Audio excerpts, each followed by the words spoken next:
कचरिया चिकन है छली रे मारे नजरिया नंदी माँ भाई अबे बोला तो मैं डोंगरी माँ ओ नंदी माँ भाई अबे बोला तो मैं डोंगरी माँ ओ गावाती गाना बजावाती पेटी टुराती मनैती माराती सीटी नंदी माँ मारी वाई डरे सुगबंदी मारे इति नंदी माँ मारी वाई डरे सुगबंदी मारे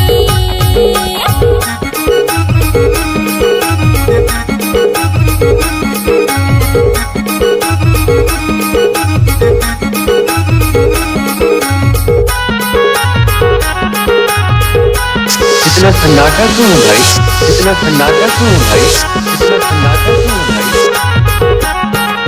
ये गर्मी के दिन में छाया चाहिए हो, गर्मी के दिन में छाया चाहिए ना। मैं तो क्या नाम है आपका? माया चाहिए गाओ नंदी माँ भाई अबे बोला तो मैं डोंगरी माँ हो नंदी माँ भाई अबे बोला तो मैं डोंगरी माँ हो तारी माँ खीरा संग माँ कचरिया चिकन है छली रे मारे नजरिया नंदी माँ भाई अबे बोला तो मैं डोंगरी माँ हो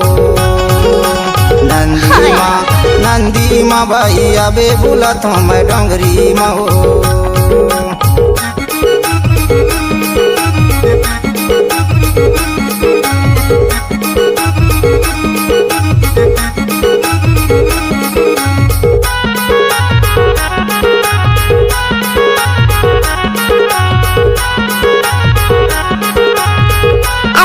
नाम है गाँव गले पर हो जाही सो गाँव गले पर हो जाही तो और कारण में दाऊ दही घर के छोड़ गा नंदी माँ मारी वाई डरे सुगबंदी मारे इति नंदी माँ मारी वाई डरे सुगबंदी मारे गावाती गाना बजावाती पेटी टुराती मनैती माराती सीटी नंदी माँ मारी वाई डरे सुगबंदी मारे इति नंदी माँ मारी वाई डरे सुगबंदी मारे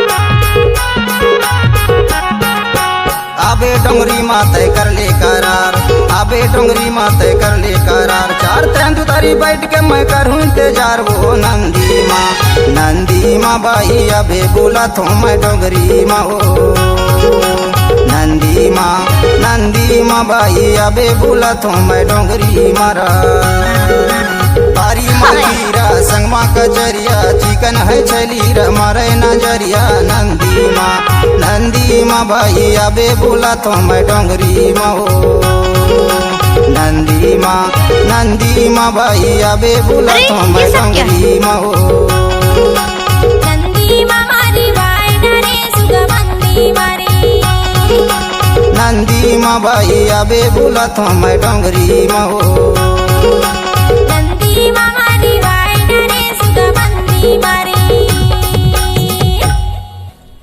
छत्तीसगढ़ी सांस्कृतिक लोक कला मंच हीरापुर गांव पीपल के छांव जिला मंडला तहसील निवास ग्राम हीरापुर के अनुपम प्रस्तुति गायक दयालदास गंगवाल, गायिका राखी धारवे, गायक लखन यादव।